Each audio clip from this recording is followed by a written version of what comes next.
इस बार इस्लामपुर अलीनगर में रेलवे फाटक पर ओवरब्रिज की मांग को लेकर Alinagar station road overbridge demand committee के बैनर तले बिहार बांग्ला के निवासियों की संयुक्त पहल इस्लामपुर अलुआबाड़ी रेलवे स्टेशन के सामने धरना प्रदर्शन किया गया।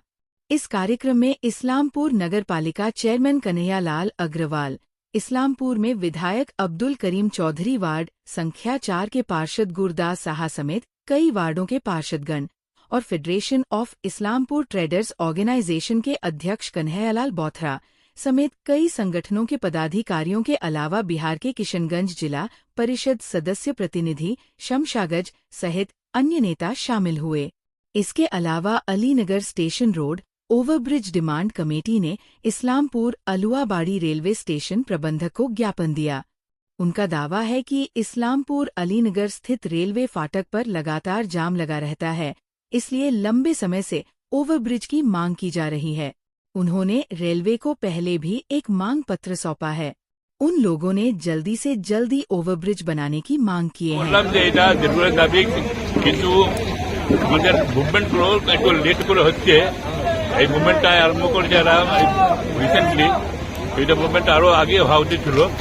আমাদের যখন রেল রোকোগুলো করতেছিলাম তখন এটা হওয়া উচিত ছিল যে এখানে একটা ফ্লাইওভার দরকার আছে আমাদের, তো তখন তো হলো না, এগুলো আমরা করিনি, এখন আরম্ভ করেছে। আমি এখন বললাম আমার ম্যানেজারকে যে আপনাকে যে আমি এখন জেনারেল ম্যানেজার আছে আমাদের নর্থ ইয়ার কুচবিহারি কিনা আসামের মালিগাঁওতে রেলওয়ে স্টেশনে এনএফ রেলওয়ের, তো ওনাকে প্রিন্ট করেছি, আপনি ওনাকে জানাবেন, ডিআরএমকে জানাবেন। আর প্রয়োজন হলে আমাদের এই ফ্লাইওভারের জন্য যদি ডিআরএম সে মনে করে যে আমরা কাঠিয়ার যাই ডিভিশনে, আমরা কাঠিয়ারও যাবো, আমি যাবো, চেয়ারম্যান যাবে, আমাদের এখানে কমিটি যারা আছে গুরুদাস সবাই যাবে। তো আমি এটা করছি কি এটা মুভমেন্ট আছে, এই মুভমেন্টে আস্তে আস্তে রেল রোকো মুভমেন্ট যদি পৌঁছে যায় না তো পুরো ভয়ঙ্কর হয়ে যাবে ওটা। আমি এই জন্য স্টেশন মাস্টারকে আর রেলওয়ে অথরিটি আমি বলে যাচ্ছি যে আপনি ওই ভয়ঙ্কর পথে আপনি নিয়ে যাবেন না, কারণ যে রাস্তা যে ট্রেনে পড়ে এখান থেকে নিয়ে একেবারে কুচবিহার মধ্যে ট্রেনগুলো আটকে যাবে। আমি যখন আন্দোলন করেছিলাম ড্রাইভারকে আটকে গেছিল, তো আমার পর কেস হয়েছিল, আমি 7 দিন জেলে ছিলাম 2010-এ। তো আমি বলছিলাম যে ওই রকম না হয় যে আমাদের পরিস্থিতিতে রেল রোগের মধ্যে চলে যায়। আমি চাচ্ছি যে এটা তার খুব ইজি ব্যাপার, ফ্লাইওভারটা খুব ইজি, আমাদের ফ্লাইওভারটা যদি হয়ে যাবে, আন্ডারপাসটা ওখানে আছে, ওরা আমাদের জমি কিছু অ্যাকোয়ার করতে হবে, ওরা অ্যাকোয়ার করা যাবে। এই জন্য আমি আজকে যে আন্দোলনটা করলো এখানকার কমিটি, ওভারব্রিজ কমিটি গুরুদাসের নেতৃত্বে, আমাদের কানিয়া চেয়ারম্যান আর তার সঙ্গে কনসিলার রায় সবাই ছিল, তারা সবাইকে আমি ধন্যবাদ জানাচ্ছি। আর এই মুভমেন্ট চললে আমি সঙ্গে থাকবো, সেটা আমার ব্যাপার না, এটা আমাদেরও ইন্টারেস্ট আছে, আমাদেরও ব্যাপার আছে, আমার সকলের ইন্টারেস্ট। মানুষ বিহার থেকে আসতেছে, আবার বিহারে যাচ্ছে, ওদের সুবিধার করে দিতে হবে। সরকারের নিয়ম আছে যে কোনো লোককে এরকম অস্থায় ফেলে রাখবেন না, যাদের সুবিধা চায় সাহায্য সুবিধা বেতন। আমি যখন সরকারে আছি আমাকে সেই ব্যবস্থা করে দিতে হবে। এই বলছি, আমি বললাম যে বিহার আর বেঙ্গল আমাদের একসঙ্গে আমরা আছি, এই জন্য ফ্লাইওভারটা করে দিলে বিহারের লোকের বাংলার লোকের কোনো অসুবিধা হবে না, ওদিকে যাওয়ার এদিকে আসার আমাদের এই ফ্লাইওভারটা খুব প্রয়োজন আছে, এই জন্য ফাইনালটা করতে হবে। দীর্ঘদিনের দাবি এখানে এর আগেও আমরা পৌরসভা থেকে রেলের পক্ষ থেকে আমরা এসে এখানে ইনকোয়ারি করা হয়েছিল।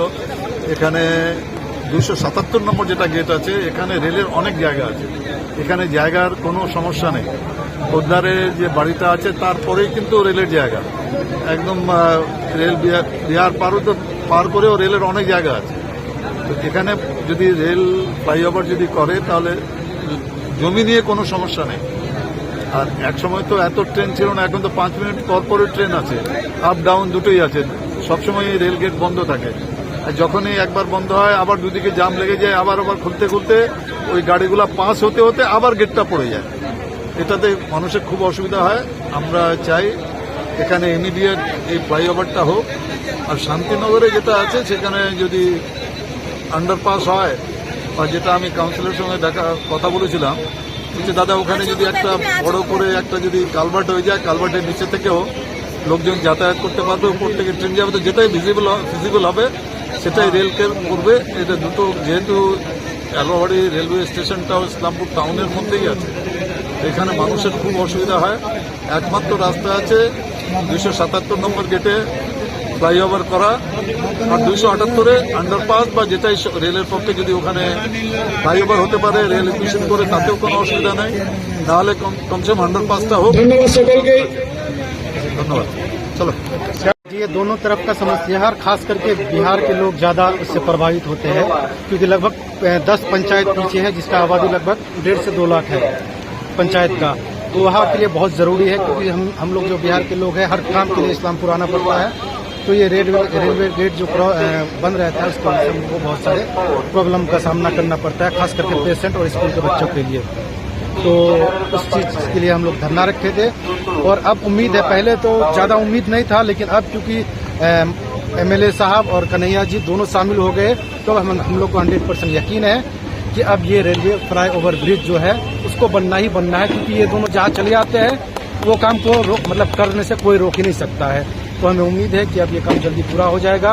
बाकी विधायक जी जो है उन्होंने अपने पैड में एक लेटर भी लिख दिया है, सारा समस्या से अवगत कराया है।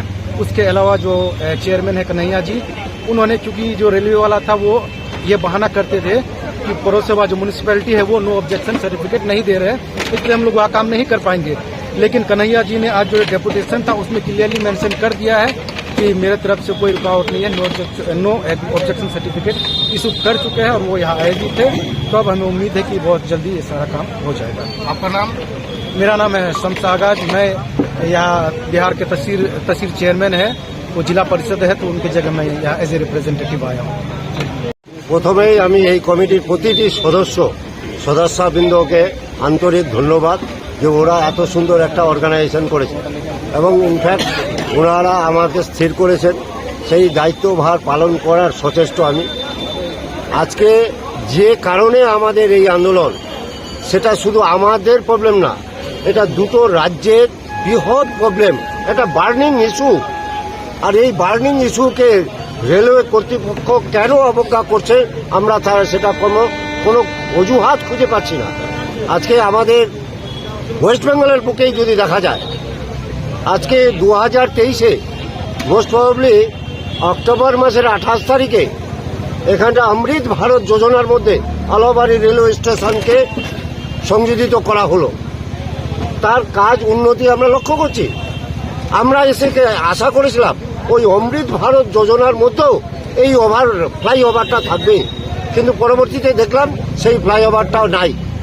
ইতিপূর্বে আমরা ইসলামপুর তথা বিহার এর প্রতিটি জনগণ এভাবে বঞ্চিত, এবং এই বঞ্চিত হয়ে যাওয়ার পর কোনো রাস্তা না পেয়ে আজকে আমরা শান্তিপূর্ণ অবস্থান করলাম, যেটা আমাদের কাছে সৌভাগ্য। আমরা ভীষণভাবে আনন্দিত যে আমাদের স্থানীয় এমএলএ সাহেব করিম চৌধুরী সাহেব আমাদের সবাই এসেছেন। উনি উনার মূল্যবান বক্তব্য, উনি উনার মূল্যবান মেমোরেন্ডাম রেলওয়ে কর্তৃপক্ষকে দিলেন নিজে হাতে। আমাদের মাঝখানে ছিলেন আমাদের স্থানীয় চেয়ারম্যান, দীর্ঘদিনের চেয়ারম্যান, সকলের শ্রদ্ধেয় কানাইলাল আগরওয়ালা মহাশয়। উনি উনার পক্ষ থেকে নো অবজেকশন দিলেন, যেই অজুহাতে ইতিপূর্বে ফ্লাইওভারটা হয়নি। তো আমি আশা করছি এই সমস্ত রিপ্রেজেন্টেশনগুলো রেলওয়ে কর্তৃপক্ষ খুব সজাগ দৃষ্টিতে দেখবেন, এবং আমি এও আশা করছি যেটা চৌধুরী সাহেব বললেন যে রেল অবরোধের মতন আন্দোলনের মুখে আমাদেরকে ফেলে দেবেন না। তার আগেই আমাদের এই যে ডিমান্ড, সেটা হচ্ছে প্রথম হচ্ছে flyover at Alinagar railway Alinagar station road এবং শান্তিনগরে আন্ডারপাস, এটা ওনারা করবেন এই আশা রেখে আজকে আপনাদের সকলকে আপনাদের মাধ্যমে আমি জাতীয়তাবাদী অভিনন্দন এবং শুভেচ্ছা জানাই। আজকে কি পদক্ষেপ নেবেন? কতদিনের সময় দিচ্ছেন রেলকে? রেলকে আমরা একটা মিনিমাম কনসিডারেবল টাইম দিয়েছি।